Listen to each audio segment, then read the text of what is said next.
Nifty trend റിവേഴ്സലായോ? ഇല്ല എന്നാണ് എൻ്റെ അഭിപ്രായം.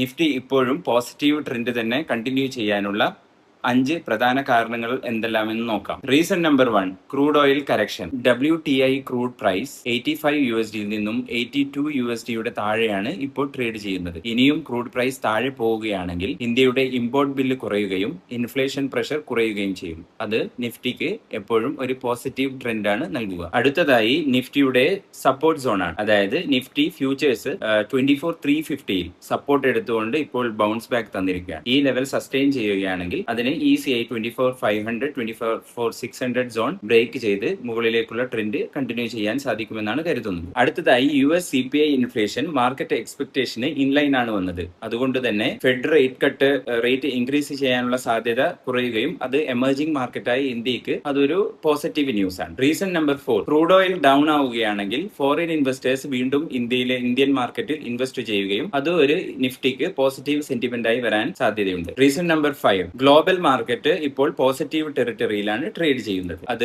എമർജിംഗ് മാർക്കറ്റായി ഇന്ത്യക്ക് ഒരു പോസിറ്റീവ് സിഗ്നലാണ്. അപ്പോൾ എന്റെ വ്യൂ എന്താണ്? ക്രൂഡ് ഓയിൽ പ്രൈസ് താഴേക്ക് പോകുന്നു. നിഫ്റ്റി പ്രധാന സപ്പോർട്ട് സോണിലാണ്. US ഇൻഫ്ലേഷൻ ഒരു നെഗറ്റീവ് സർപ്രൈസ് ആയി വന്നില്ല.